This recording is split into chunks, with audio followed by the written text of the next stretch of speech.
What if everything we think we know about Dark Age Britain is wrong? And what if the Britain of King Arthur wasn't a land of crumbling ruins and wandering tribes, but something far stranger, something history tried very hard to forget? We begin our journey in the bleak century after Rome withdrew from the island, a century the textbooks call the Dark Ages. It sounds simple enough. A collapsing world, scattered warlords, the slow fading of literacy and law. But as we breathe in the cold mist curling across the hills of 5th century Britain, we sense something else, something hidden beneath the accepted story, something that whispers of a lost world where myth and reality blurred. In these forgotten decades, somewhere between 410 and 550 AD, faint outlines of a mysterious Britain take shape. A Britain of fractured kingdoms, vanished peoples, strange archaeological gaps, and, somehow, persistent legends of a war leader whose memory refuses to fade.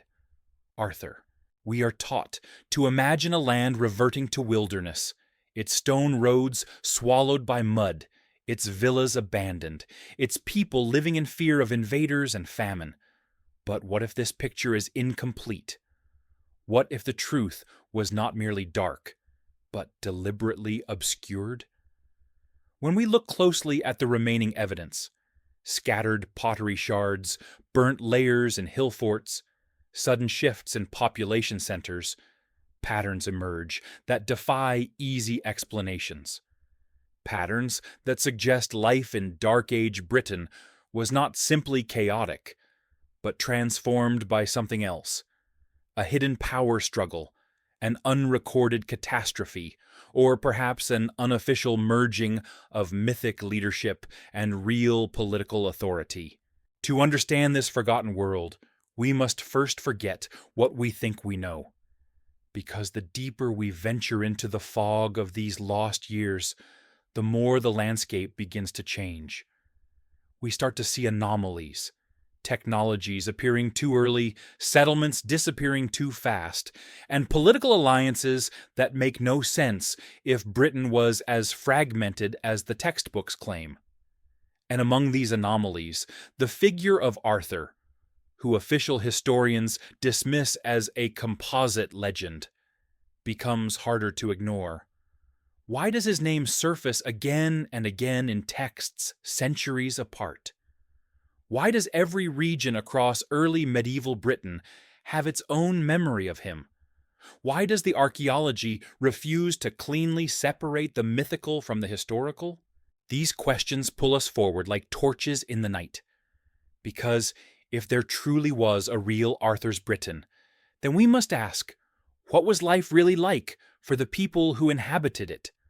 What did they see? What did they fear? What did they build? And, most importantly, what did they survive? Imagine the chill of a morning in the year C. 500 AD. You stand on the edge of a settlement built on older Roman foundations. The stones cracked, the timber patched and weather-scarred. But despite the ruin, there is movement everywhere, smoke rising from hearths, blacksmiths shaping iron blades, shepherds driving flocks through muddy lanes. Not total collapse, adaptation, reinvention. A society trying to remember how to function without an empire above it. Life in Dark Age Britain was not empty. It was full of conflict, of resilience, of strange alliances, and of stories that outlasted memory. Yet, something still feels off. The written records nearly disappear for more than a century. Whole towns leave almost no archaeological trace. Not because no one lived there, but because something about the way they lived changed. It is as if the island shifted into a different mode of existence, quieter, more fluid, more defensively hidden. Some historians call this sub-Roman Britain, others post-Roman tribal kingdoms.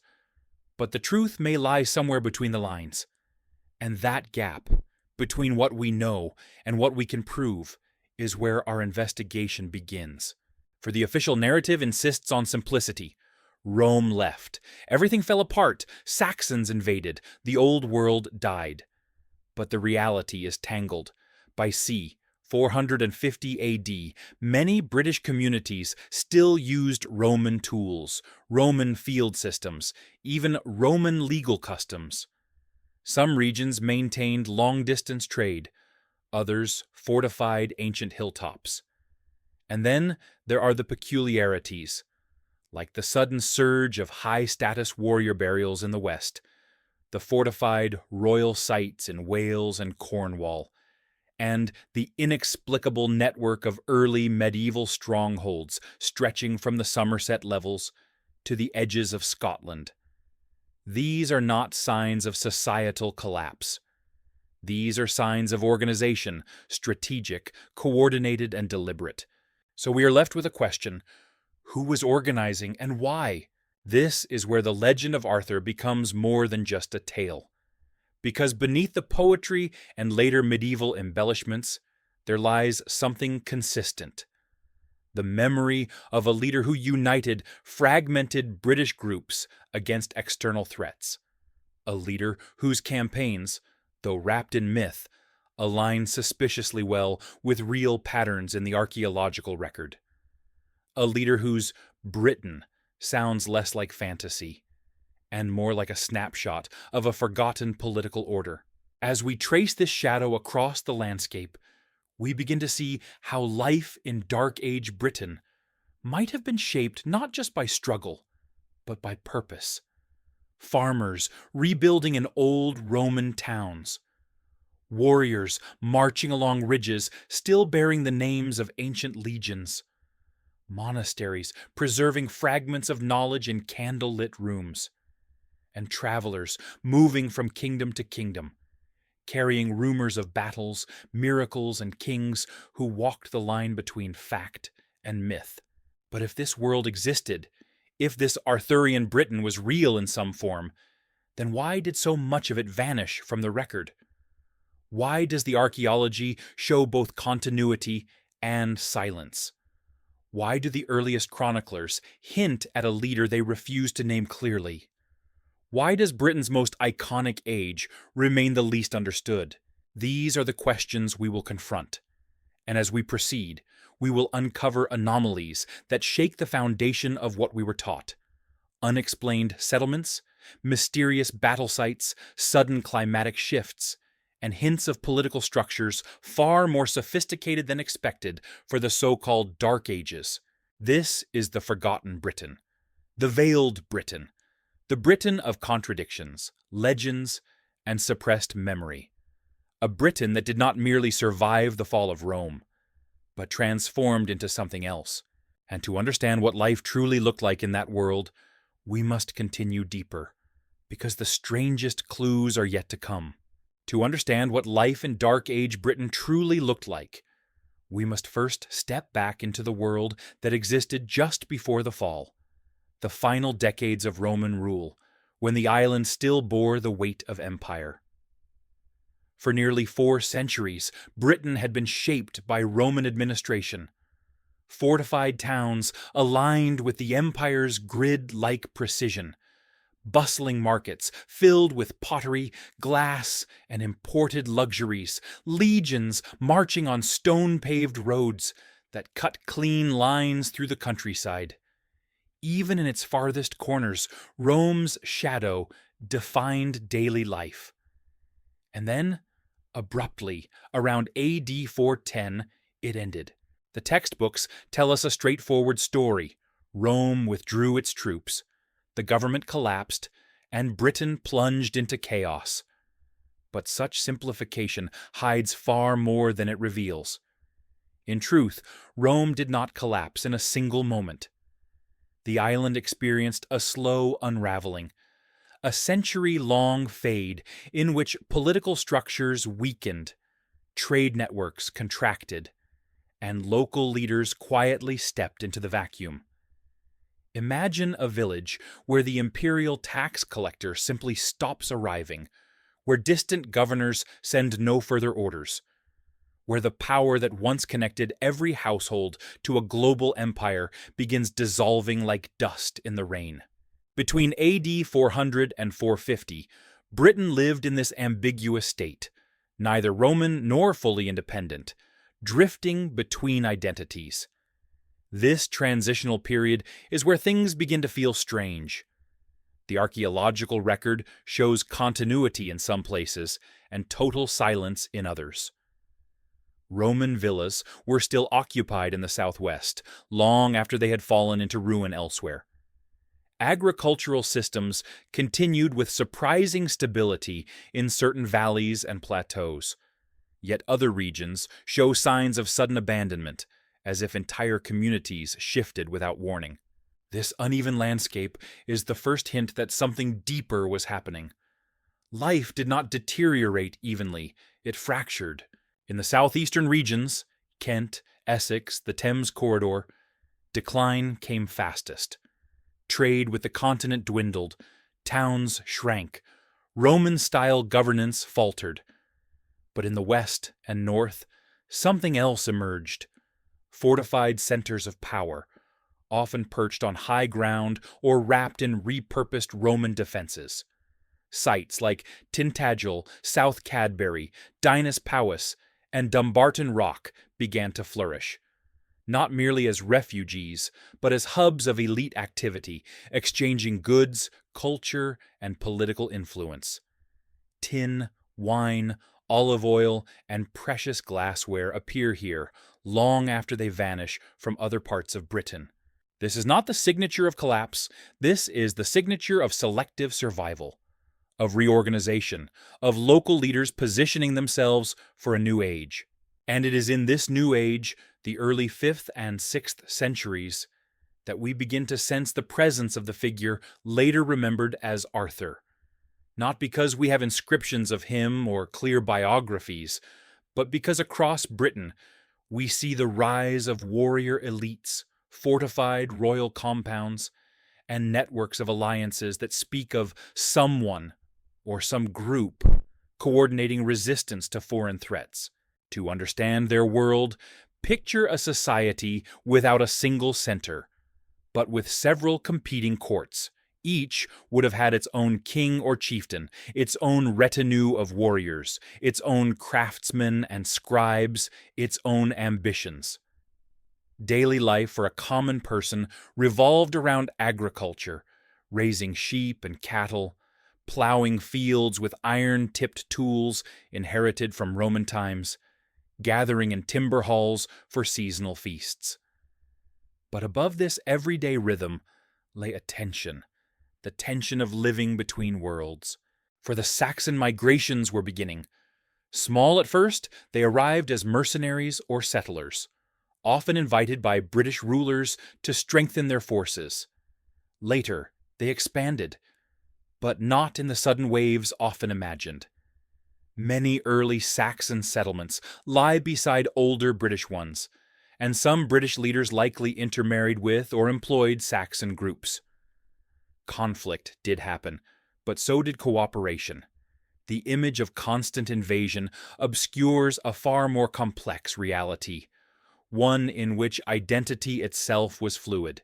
Yet there is another detail the conventional narrative rarely emphasizes. During this same period of supposed collapse, literacy did not vanish everywhere. Monastic communities in Wales, Ireland, and the West Country preserved Latin learning and even composed new texts. One of our few contemporary writers, Gildas, writing around c. 530-540 AD, describes a Britain scarred by wars, betrayals, and famines, but also still governed by kings who held assemblies and maintained laws. His words are vague, but they reveal something crucial. Britain was not empty. It was divided, but functional, chaotic, but not collapsed. And then there is the timeline of battles. According to later sources, a series of major conflicts took place between c. 450 and 520 AD, culminating in the mysterious Battle of Badon, where the Britons supposedly won a decisive victory that halted Saxon expansion for nearly a generation. The existence of such a victory is supported by archaeology. Saxon settlement patterns show an unexplained pause, a stalling of east to west movement that aligns suspiciously well with the timeline of Arthurian tradition. This suggests that life in Dark Age Britain was not simply survival, it was resistance, adaptation, a slow-building resurgence against external pressures. But to live in this Britain meant enduring constant uncertainty. The absence of centralized authority meant alliances shifted rapidly.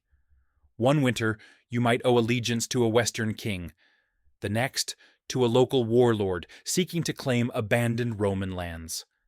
The landscape itself transformed. Forests regrew over old roads. Abandoned villas became quarries for new timber halls. Once thriving Roman towns shrank into fortified hilltops or dispersed rural settlements. And yet, within this disordered world, craftsmanship flourished in unexpected places. The exquisite glass found at Tintagel and the fine metalwork of Welsh hill forts show a level of sophistication that contradicts the idea of a dark age. Trade with Brittany, Ireland, and even the Mediterranean persisted, though limited. Stories and legends traveled too, orally carried by monks, traders, or wandering bards. And somewhere within this oral tradition, the memory of a powerful war leader began forming, shaped by victories, alliances, and symbolic importance. Still, as we follow the thread of evidence, a strange silence grows. Written records fade almost entirely for the years between 450 and 550 AD. Archaeological layers become disturbingly thin in some regions. Entire settlements leave no trace of continued occupation, even in areas that should have been thriving. It is as if Britain entered a shadow, a century-long interval where life continued, but in a form that left little footprint. And this silence is one of the core mysteries of Dark Age Britain. Why does the record disappear when we know people were living, farming, trading, fighting? Why do whole decades vanish from the timeline as if scrubbed from memory? Something changed during this period, something subtle yet profound. And to uncover it, we must now turn from background to evidence, to the anomalies themselves, the clues that survived against the odds. Because the real secrets of Arthur's Britain are not in the stories, they are in what should not exist. And yet does. Now that we have established the world in which Dark Age Britain took shape, we can finally confront the anomalies, the oddities that survive despite the silence, like scattered fingerprints left on a fogged window. Each one on its own might seem insignificant, but when placed together, they create a pattern that the official story struggles to explain. These are the loose threads in the tapestry, and when we pull them, the entire picture begins to shift. The first anomaly lies in the architecture, or rather, its absence. Archaeologists have long noted that the 5th and early 6th centuries leave behind remarkably few structural remains.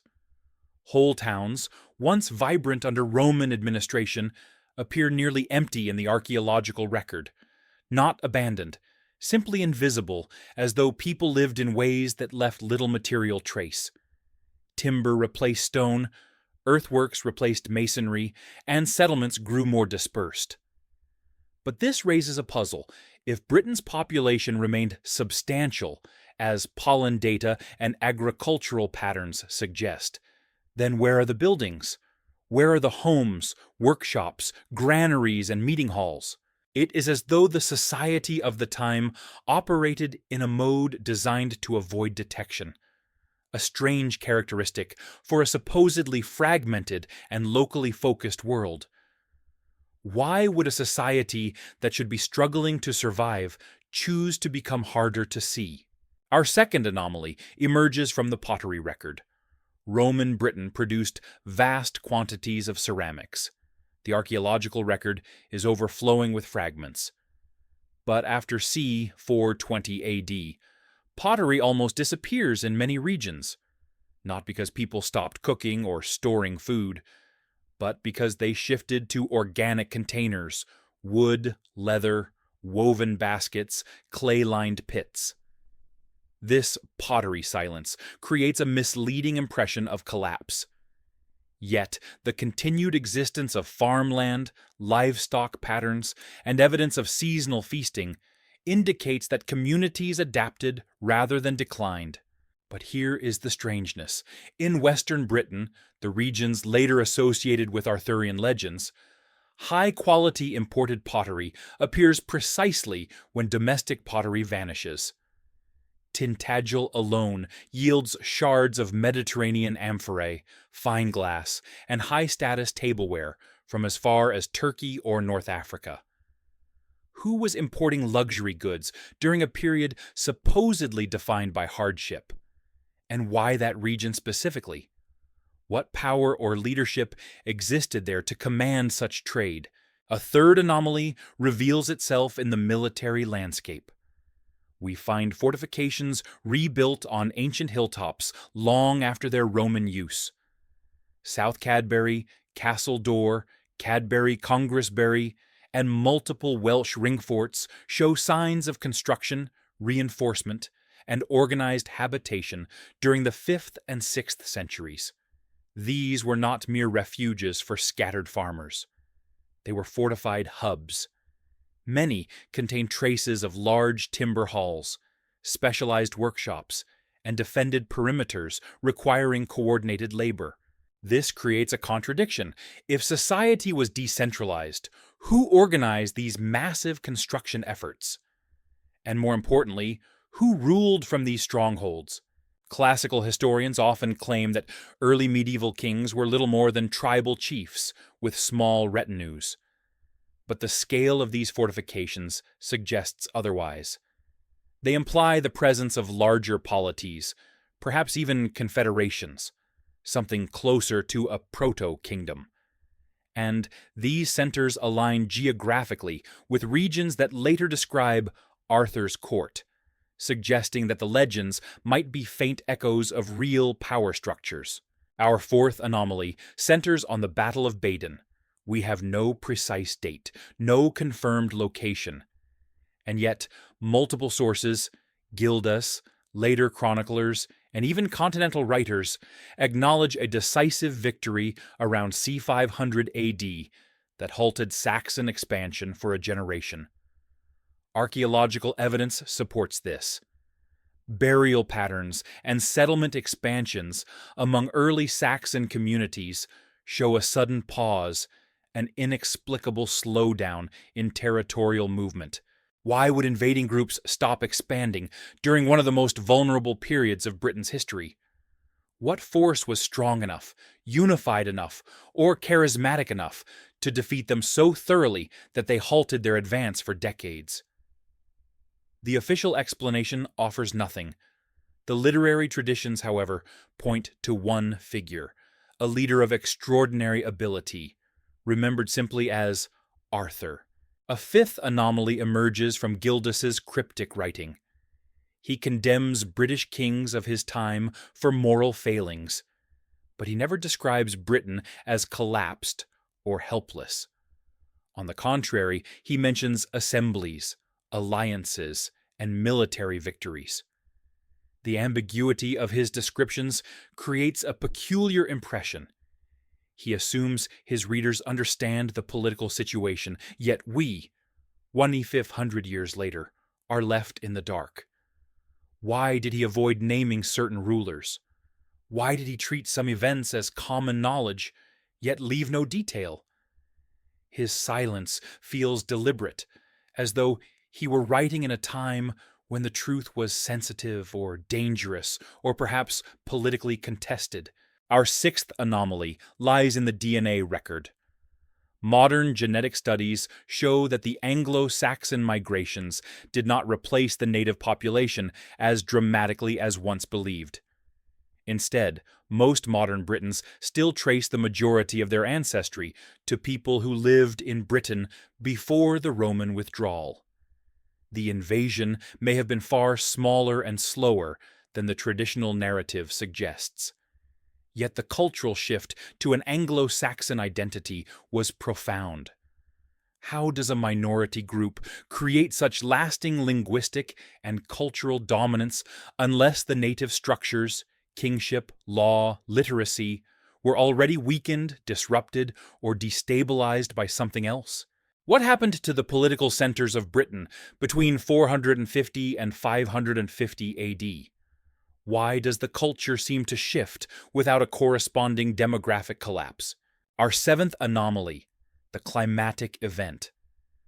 Tree ring data shows that around 536 AD, a massive global climatic downturn occurred, one of the coldest decades in millennia. Darkened skies, crop failures, famine. While not limited to Britain, its impact would have been devastating on a society already balancing precariously between old and new structures. Could this event have accelerated the fragmentation of British kingdoms? Could it have erased records, destroyed settlements, and contributed to the sudden silence in the archaeological record?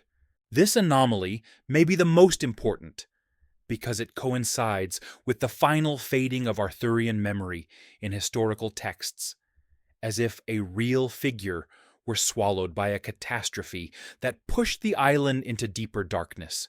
And finally, there is the most unsettling anomaly of all, the legends themselves.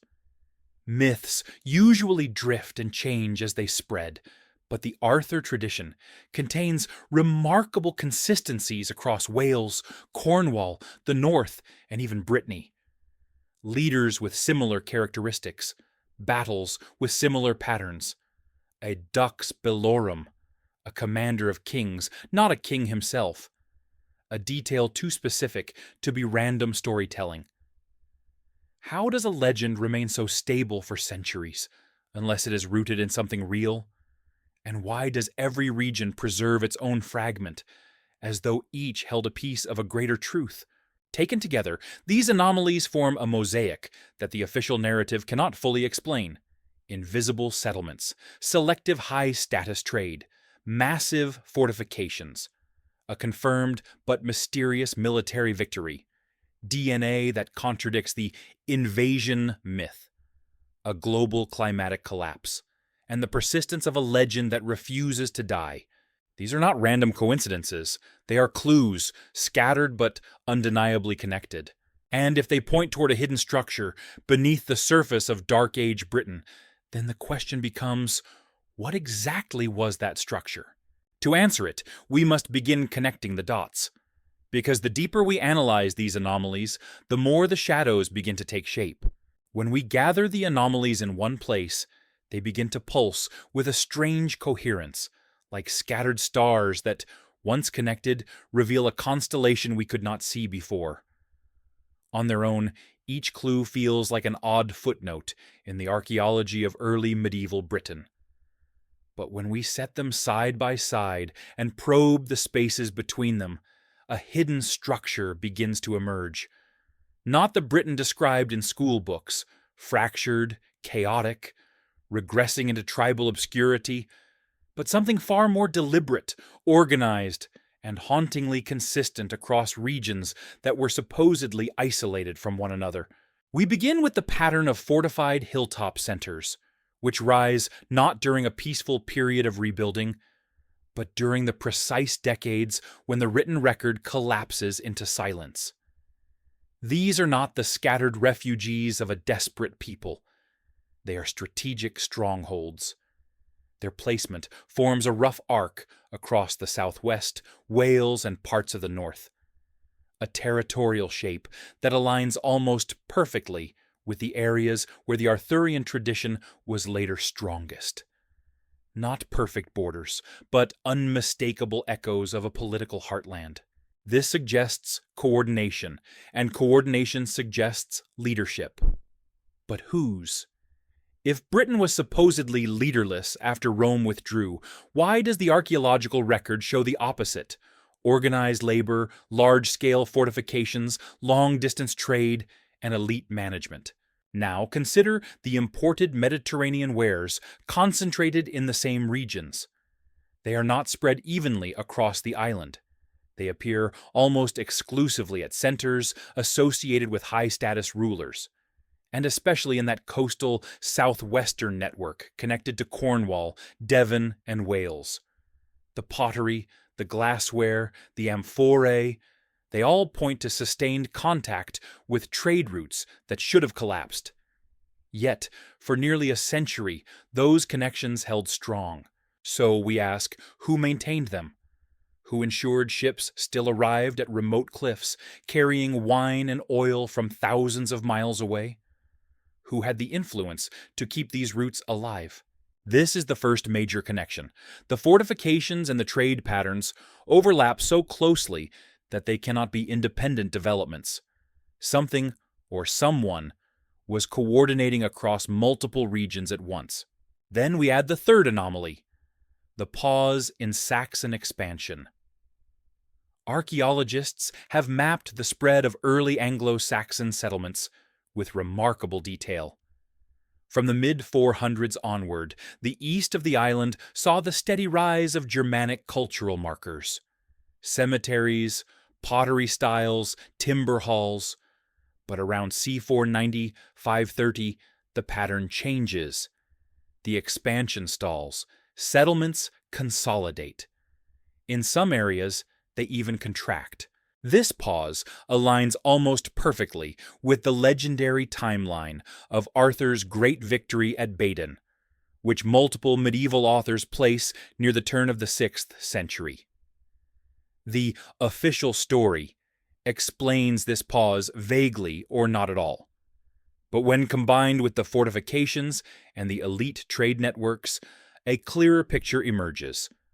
A Western power bloc capable of pushing back, militarily and economically, against Eastern pressures. This is where logic intersects with legend. If a coordinated political entity existed in the West during these decades, it would explain both the military success and the sustained high-status trade. And if such an entity existed, it would need a central figure or council capable of commanding loyalty across multiple tribes. The later memory of a war leader uniting British kings may not be myth after all. It may be a distorted echo of historical reality. Now, consider the invisibility of settlements. The shift from stone to timber, from ceramics to organic containers, and from centralized towns to more dispersed habitation, creates a society that leaves fewer traces. This pattern is often interpreted as collapse. But what if it was intentional? A population that moved lightly across the land would be harder to conquer, harder to tax, harder to detect. Smaller settlements are less vulnerable than large Roman towns. Timber halls can be built quickly and rebuilt elsewhere if needed.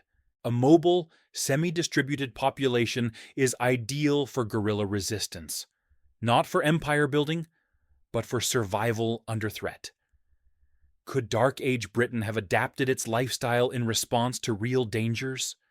Could the disappearance of towns be a defensive strategy rather than a symptom of decline? This ties directly to the military anomalies. A population structured around flexible, temporary, semi-hidden settlements would require stronghold networks as rally points, precisely the kind of hill forts we see revived. These fortifications would serve as command centers, storage sites, and symbols of authority. The settlements scattered across the countryside could retreat to them when threatened, forming a decentralized but resilient defensive system. In other words, Britain was not collapsing. Britain was reorganizing. When we add the next layer, Gildas's cryptic writings, the picture becomes more unsettling. He scolds leaders for moral failings. But he does not describe a land in ruins. He speaks of kings. He speaks of assemblies. He speaks of battles. But he refuses to name key figures, including the leader responsible for the victory at Badon. Why? Modern historians often interpret his silence as literary style. But what if it was political? What if naming certain leaders was dangerous? What if their power was contested, unstable, or intentionally obscured? This hypothesis gains strength when we layer in the DNA evidence. The Anglo-Saxon cultural shift was massive, but the demographic shift was minimal. This implies that the British population did not vanish. Their identity did. A sudden, widespread cultural turnover without a demographic collapse suggests a vacuum of native authority. Something destabilized the Western-led, British political structure so thoroughly that within a few generations, the culture it defended dissolved into the new Anglo-Saxon order. This brings us to the most chilling connection, the climatic event of 536 AD. A volcanic eruption, or series of eruptions, dimmed the sun for nearly 2 years. Crops failed, famine struck. The climate plunged into chaos across the northern hemisphere. And in Britain, this disaster coincides uncannily with the disappearance of the elite hillfort networks, the fading of Mediterranean trade, the decline of British-led polities, and the final collapse of resistance to Saxon expansion. It is as if the structure that had sustained a coordinated Britain, the structure we associate with Arthur's Britain, was shattered by an event so catastrophic that it erased the last traces of the world that came before. When the fog lifted, a new cultural order emerged. Not because the Anglo-Saxons overwhelmed Britain, but because the British had already been broken by a hidden catastrophe. Now, add the final piece, the persistence of the Arthurian legend. Myths distort, but they do not invent from nothing. The consistency of Arthur's memory, across regions, centuries, and cultures, suggests a real figure whose impact was enormous. But what if Arthur was not a king, not a single man, but the symbolic memory of a political structure, a confederation of rulers, a military alliance, a forgotten Britain that stood firm for a generation, only to be undone by a catastrophe beyond human control? This possibility explains everything. The fortifications, the elite trade, the military victory, the pause in Saxon expansion, the sudden disappearance, the silence of Gildas, and the enduring legend. And now, with the dots connected, we begin approaching the revelation. Because all the evidence points to one overwhelming conclusion, one that historians rarely consider, and one that could reshape our understanding of the Dark Ages entirely.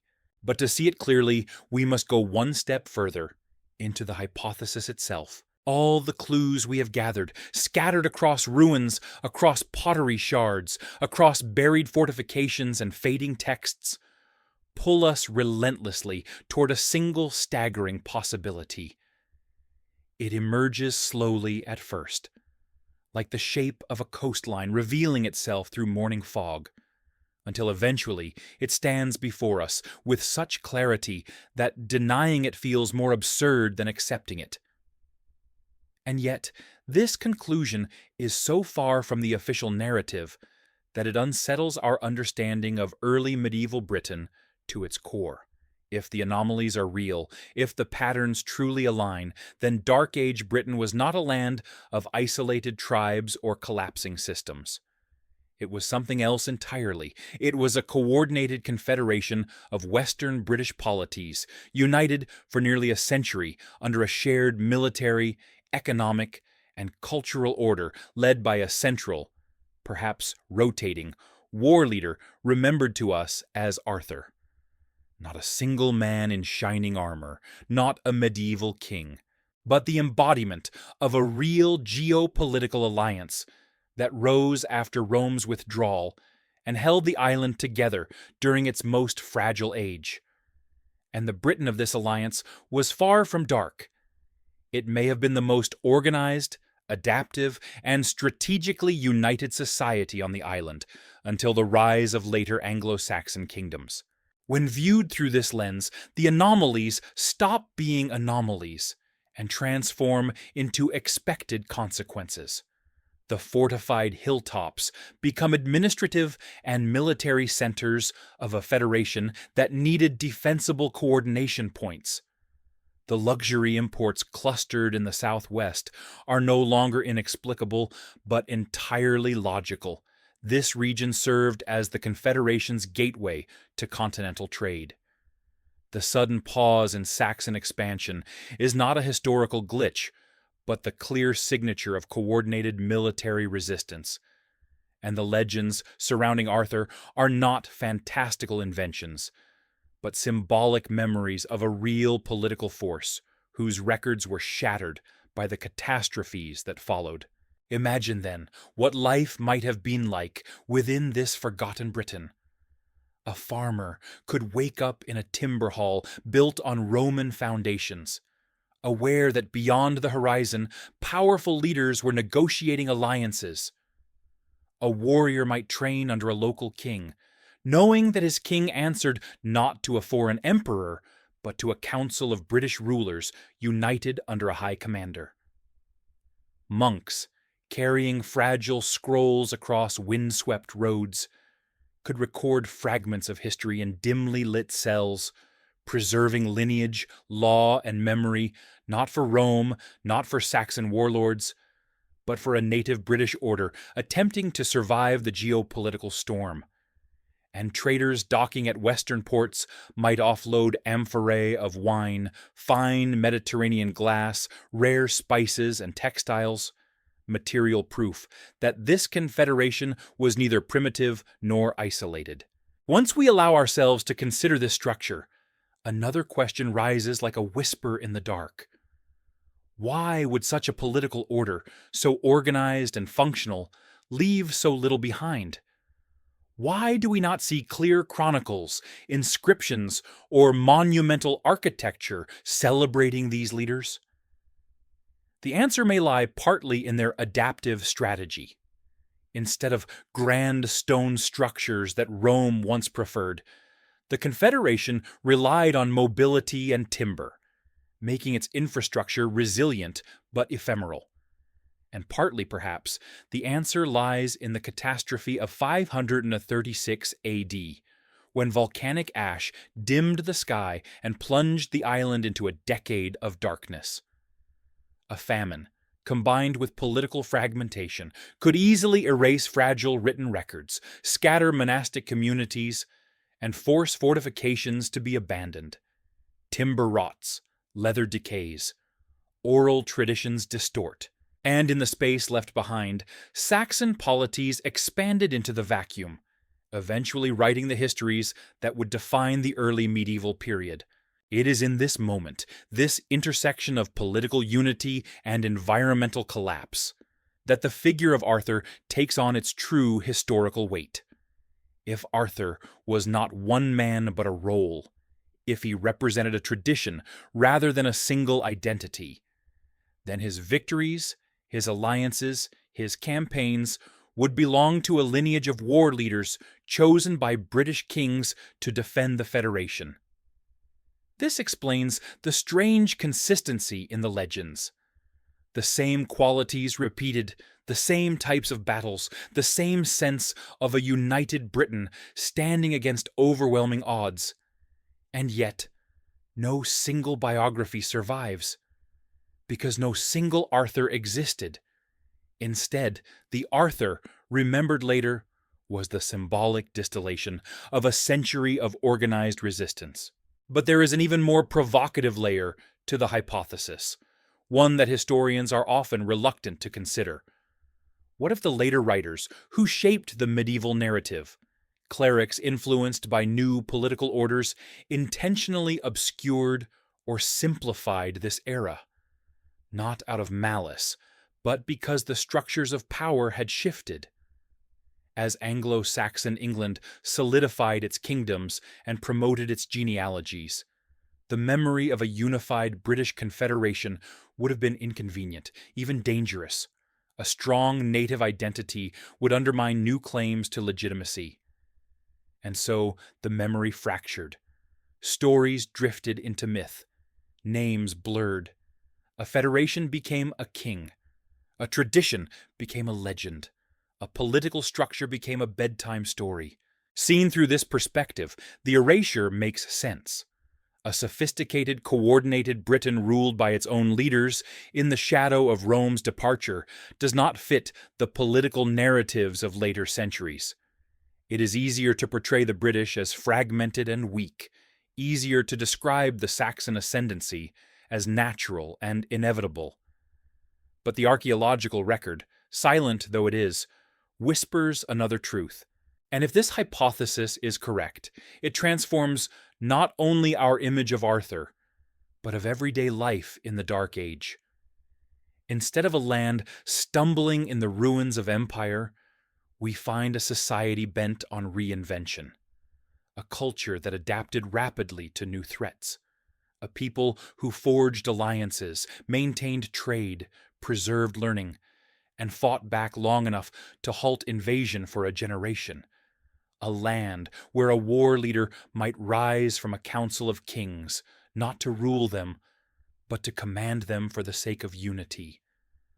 A society sophisticated enough to survive empire's collapse, resilient enough to reorganize, and cohesive enough to be remembered, however faintly, as the Britain of Arthur. This is the revelation the clues converge toward: a hidden Britain, a structured Britain, a Britain lost to disaster, then buried under the narratives of its successors. And now, as we assemble the scattered pieces of its existence, the picture that forms is too coherent to dismiss. We are not chasing a myth. We are rediscovering a forgotten political order that shaped the fate of an island. But if this is true, then one final mystery remains. If the Confederation existed, if Arthur's Britain was real in this deeper sense, then what ultimately shattered it beyond repair? To answer that question, we must now turn to the evidence that supports, beyond anomaly, this hypothesis, and confront the counter-arguments that have long obscured this extraordinary possibility. If the idea of a coordinated British Confederation, embodied in the later memory of Arthur, feels bold, then Part 6 is where the hypothesis must be tested, pressed, and challenged. A theory without anchoring evidence is fantasy, and a narrative without resistance collapses under its own weight. So this is the moment when we turn back to the earth itself, to the texts, to the bones, to the layers of charcoal in forgotten hilltops, and ask the question any skeptical mind would demand. Does the physical world support this vision of Arthur's Britain? Or have we woven meaning where there is only coincidence? The answer, surprisingly, is that the deeper one digs, the more the soil seems to agree. Consider first the fortified centres that define the British West.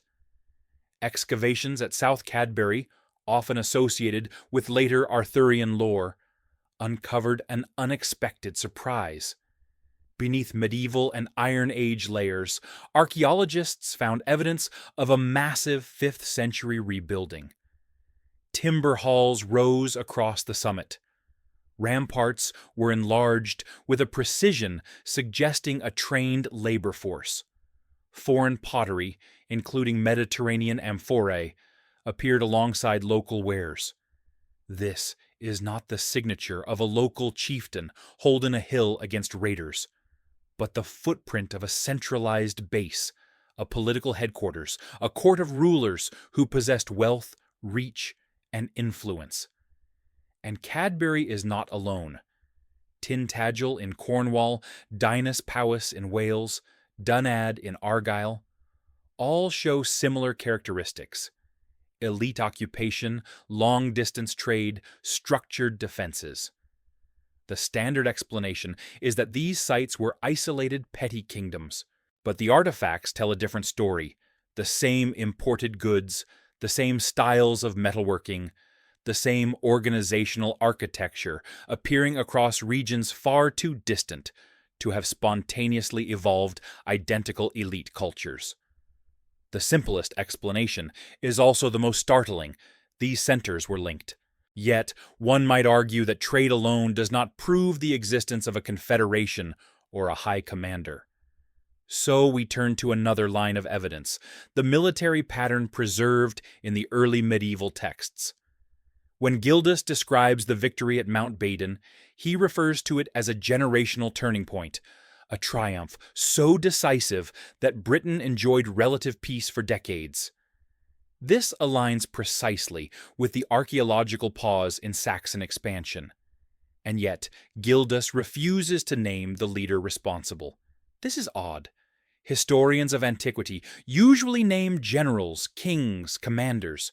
Silence suggests either political complexity or deliberate omission.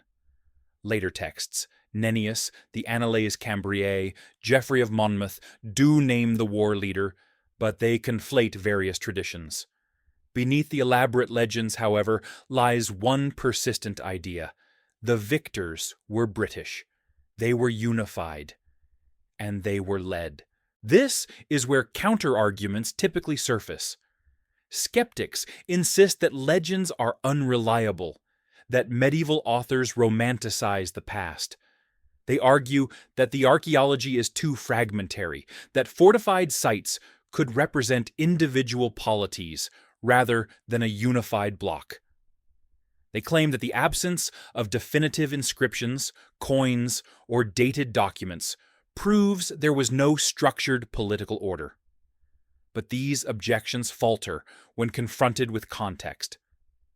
In a post-Roman world dominated by timber, oral tradition, and regional adaptation, the absence of inscriptions is not evidence of absence. It is the natural outcome of a society no longer oriented towards stone monuments or bureaucratic record-keeping. Timber decays, leather rots, birch bark manuscripts dissolve, oral genealogies drift. What survives from the period is exactly what one would expect from a federated society built on pragmatic mobility rather than imperial permanence. Another counter-argument points to the cultural shift that followed. If the British Confederation existed, why did its influence fade so completely? Why did Saxon language and culture dominate the island within 2 centuries? Yet the answer is precisely what our hypothesis already anticipates: the climatic disaster of 536 AD. Tree rings reveal a sudden drop in global temperatures so severe that sunlight dimmed, crops failed, and widespread famine rippled across the northern hemisphere. Contemporary writers in Byzantium and Asia describe a sun without brightness, a year without summer. For a society already operating at the limits of resilience, holding back invasion while relying on fragile trade routes and decentralized settlements, such a catastrophe would have been devastating. Trade collapsed. Strongholds were abandoned. Populations moved or starved. In this shattered landscape, Anglo-Saxon polities, less reliant on long-distance networks and more accustomed to localized autonomy, recovered more swiftly. Cultural dominance followed demographic endurance, not demographic replacement. Still, some might argue that the DNA evidence complicates things. If the Anglo-Saxon migration did not replace the British population, how did the cultural transformation happen so thoroughly? Yet here again, the evidence supports the theory more than it refutes it. The native British people did not disappear. They were absorbed. Their political structures collapsed under the weight of famine, fragmentation, and shifting power centers. Their elites no longer held the authority to preserve language or law.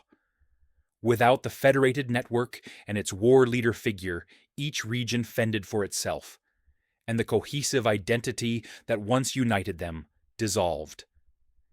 In that vacuum, Anglo-Saxon language and customs spread, not as the culture of conquerors overwhelming natives, but as the culture of survivors reorganizing a broken land. There is also the argument that myth cannot preserve political truths. But history contradicts that notion repeatedly. The Trojan War, once dismissed as fantasy, was later grounded in archaeological reality at Hisarlik. The memories of early Irish kings, preserved orally for centuries, align with real genealogical structures. The Norse sagas, though mythologized, contain accurate descriptions of voyages, settlements, and conflicts. Myth distorts, but it rarely invents whole cloth. It preserves emotional truths, symbolic memories, distilled impressions of real events. An Arthurian legend, far from being a single tale, exists across multiple regions with striking consistency. This does not prove a single man.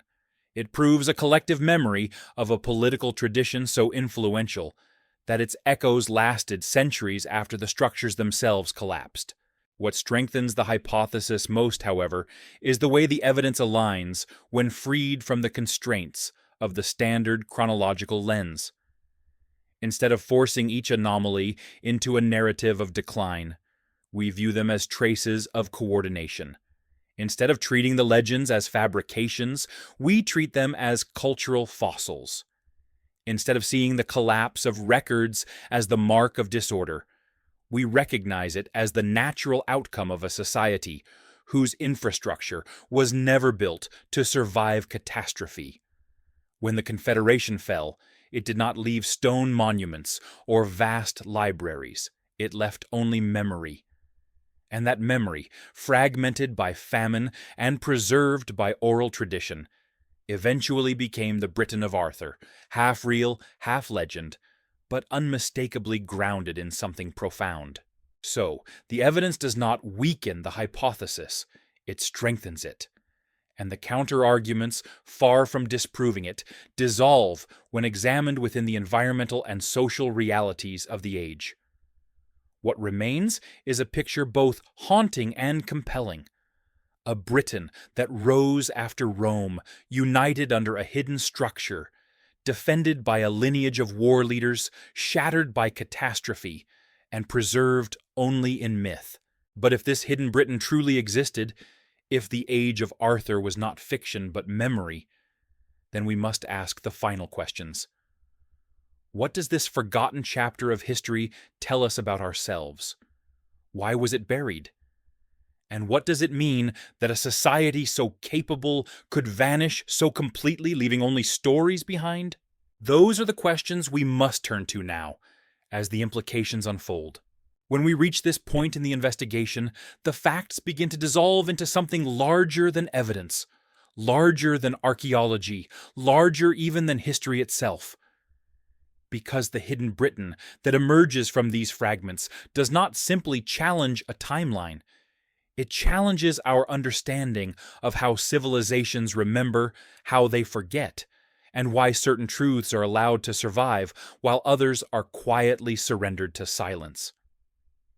If a confederation truly existed in the western regions of early medieval Britain, if a lineage of war leaders united kingdoms in the shadow of collapsing empire, then the story of Arthur ceases to be a myth and becomes something far more poignant. A cultural memory of a people who struggled, adapted, and held the island together long enough for their world to be remembered only through the smoke of legend. And this realization forces us to confront uncomfortable questions about the way history is shaped. Not just by those who win, but by those who survive long enough to write. Because if the British Confederation rose after Rome and fell after the Great Famine and climatic collapse of the 6th century, then its erasure is not accidental. It is the natural outcome of vulnerability.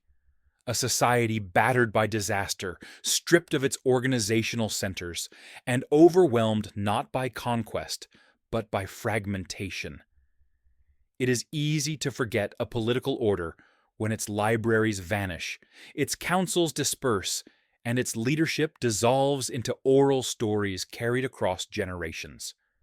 But it is even easier when a new cultural identity rises to replace it, writing new genealogies, new myths, new systems of power. The old order is not simply defeated, it is overwritten. And so the Britain that once stood united fades, not because it lacked significance, but because it lacked the means to preserve itself in the language of stone and parchment. What does this reveal about us? It suggests that history is not merely a record of what happened, but of what endured. Everything else, every system, every alliance, every victory or calamity that shaped a generation, can vanish into the thin soil of time unless someone chooses to remember it. And this realization casts the Arthurian legend in a new light. It is not a medieval fantasy born of romanticism. It is the last surviving ember of a lost political identity, flickering in the stories of bards, in the margins of manuscripts, in the ruins of hillforts, in the pottery shards at Tintagel. Legend becomes the shadow cast by a truth too fragile to survive intact. Myth becomes the fossil of memory. And the Arthur remembered centuries later becomes the symbolic face of a Britain that refused to die quietly. Yet the implications reach far beyond Britain itself. When we accept that a complex society can collapse so thoroughly that only fragments remain, we are forced to reconsider the narratives of countless other civilizations. How many political orders left no inscriptions? How many kingdoms had no chroniclers? How many leaders went unnamed, not because they lacked significance, but because catastrophe stole the ink from their history before it could dry? And how many legends, dismissed as fantasy, might contain buried truths simply waiting for someone to look again? The reflection turns inward here into something philosophical. We like to imagine that progress is linear, that societies rise gradually, accumulate knowledge, refine their systems, and move toward greater stability. But the story of Arthur's Britain, if reconstructed through evidence, suggests a different reality. Human history is not a staircase, but a tide. It surges forward, then ebbs. Structures rise in brilliance, then dissolve into obscurity. Traditions form under pressure, then evaporate under disaster. And each time the tide shifts, something precious is carried away, half remembered, half forgotten, waiting for future generations to decipher its traces. This ebb and flow reveals something subtle about human identity. We are shaped not only by the civilizations we inherit, but by the ones we lost without knowing. The people of Britain in the centuries after Rome lived in a world in transition. Not fully Roman, not fully Anglo-Saxon, not fully Celtic. They were something else entirely, something we struggle to name because no term survived to describe them. Their identity is a ghost, their politics a whisper, their achievements a vanished architecture. And yet their memory lingers in the figure of Arthur, the lone symbol strong enough to bridge the silence. But why did this truth fade? Why would a society capable of coordinating armies, fortifying hilltops, preserving trade routes, and defeating invaders allow itself to be forgotten? The answer is not failure, it is grief. A climate catastrophe, a famine, a generation raised under darkened skies. These would fracture even the strongest alliances. In such a world, survival becomes personal rather than political. Oral traditions replace treaties. Local leaders replace war councils. Memory becomes soft, drifting, vulnerable. When people lose the structures that once held them together, they also lose the ability to narrate themselves coherently. Their history splinters, their stories scatter, and what remains is myth, a condensation of emotion, of loss, of pride, of longing for unity during a time of fragmentation. The tragedy, the beauty, and the warning of Arthur's Britain is that it shows how profoundly a civilization can shape a people, and how easily that shape can vanish. We must ask ourselves what it means that a society strong enough to halt invasion for a generation left so little behind. It means that preservation is not proof of value. It means that memory does not always align with importance. And it means that our understanding of history will always be incomplete unless we learn to read not only what is present, but what is missing. And here lies the most profound implication. If Arthur's Britain truly existed, then we have been living with a distorted sense of our own origins. The island's history did not simply leap from Rome to Saxon England. There was a bridge between worlds, an age defined not by darkness, but by resilience and ingenuity, an age that reorganized itself, defended itself, and crafted a culture strong enough that even disaster could not erase it entirely. This forgotten Britain reshapes everything: our sense of political continuity, our understanding of cultural foundations, our image of early medieval life. For if this society bridged the gap between empire and the medieval world, then it was not an ending at all. It was a beginning, one we ignored because its traces were too faint, its records too fragile, its voice too soft to carry across the ruins. And yet the echoes remain, in stories of a leader, in the outlines of fortified hills, in the shards of imported glass, in the silence where written records should be. It is all still there, waiting for us to look carefully enough to see. So, as we step into the final part of this journey, the question becomes, now that we have uncovered this hidden layer of Britain's past, what do we do with the truth? How do we honor the memory of a people who held an island together while the world collapsed? And how do we continue the search, knowing there are countless other histories buried in the fog of time, waiting to be uncovered? The conclusion draws near, but the mystery remains open, inviting us to look deeper, to question more boldly, and to remember that the past is never as simple as the stories we are taught. We began this investigation with a simple question: what was life in Dark Age Britain really like? The textbooks call it a void, a silence, a stretch of centuries where knowledge dimmed, records vanished, and societies faltered. But as we followed the traces, those faint fingerprints left in fortifications, pottery shards, monastic fragments, and lingering legends, we found ourselves confronting something far more intricate. The Dark Ages were not a descent into chaos. They were a transformation, a reorganization, a fragile but determined moment in which a people stood at the edge of a vanished empire and attempted to build a world of their own. And as we examined the anomalies, patterns emerged, revealing a Britain that, far from collapsing, fought to remain whole. A Britain that forged alliances, fortified high places, sustained long-distance trade, and mounted a coordinated defense strong enough to halt invasion for a generation. A Britain whose memory survived not in documents or monuments, but in stories of a leader whose name echoed across centuries: Arthur. Yet, as we peeled back the layers, the figure of Arthur transformed, not into a king clad in medieval finery, but into a symbol of unity, a distilled memory of a political confederation that existed between Rome and the Saxon world, shaping the island's fate in ways our histories rarely acknowledge. And this realization forces us to reconsider the nature of the past itself. For the truth of Arthur's Britain is not merely historical, it is emotional.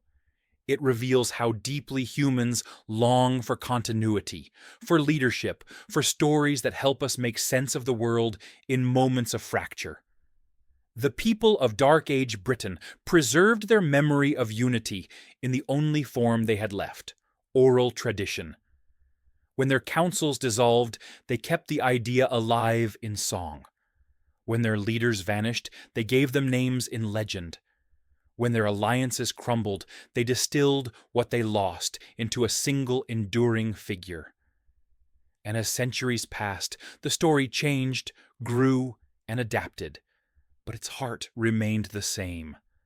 There was once a time when Britain stood together, when a leader rose from among its people, and when unity carried them through catastrophe. So what does all this mean for us now?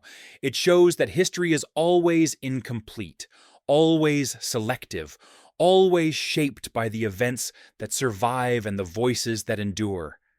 It teaches us that civilizations can rise, flourish, and vanish so thoroughly that only myth remains. It reminds us that the stories we inherit are not merely entertainment.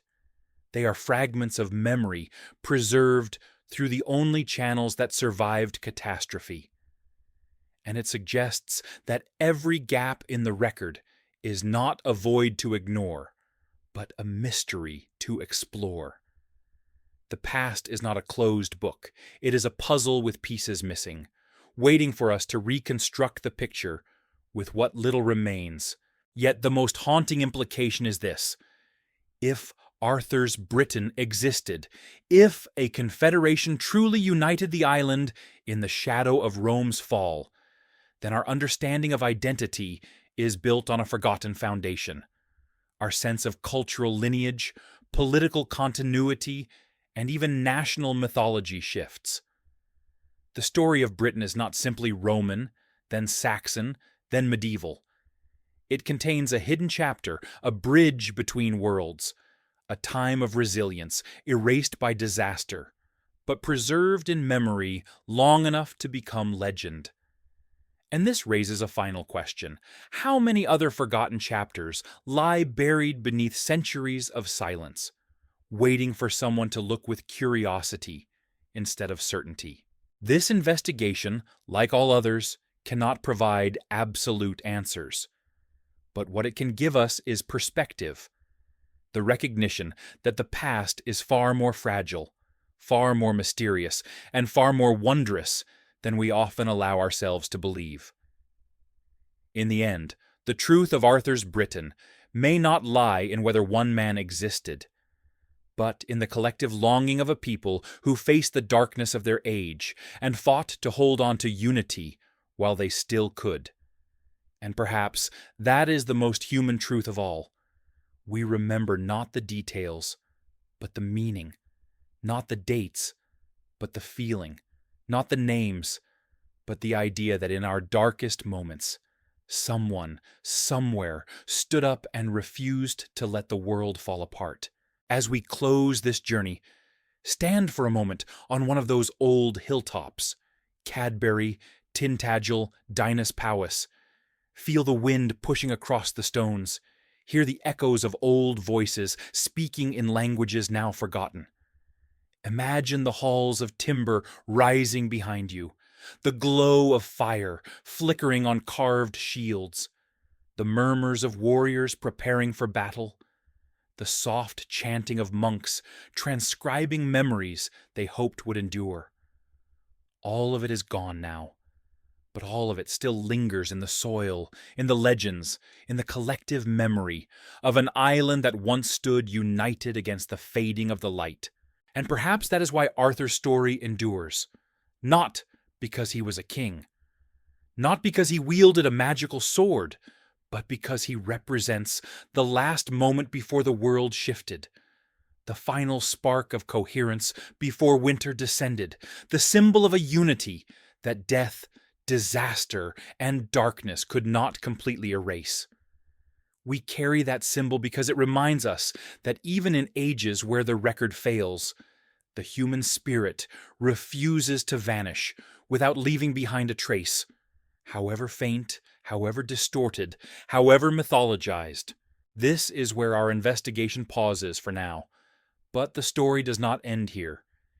If this hidden chapter of the past truly existed, and all the clues suggest it did, then there are more mysteries waiting to be uncovered, more fragments buried beneath grass and peat, more forgotten leaders whose echoes still vibrate beneath centuries of silence. more legends that may yet reveal themselves as memories of worlds we have only begun to rediscover. So, if this journey has changed the way you see the past, if it has opened even a small door into the forgotten landscapes that shaped our world, then join us as we continue exploring the truths history tried to forget. There are countless stories still waiting in the dark, and each one contains a fragment of who we are. And if you want to walk with us into the next forgotten age, if you want to follow the trail of hidden history and unravel the mysteries buried beneath our feet, then subscribe to this channel. Our investigation is far from over. New evidence emerges every day. And together, we can keep searching, keep questioning, and keep illuminating the shadows where the past still waits. Until then, stay curious. And remember that history is never finished. It is only sleeping.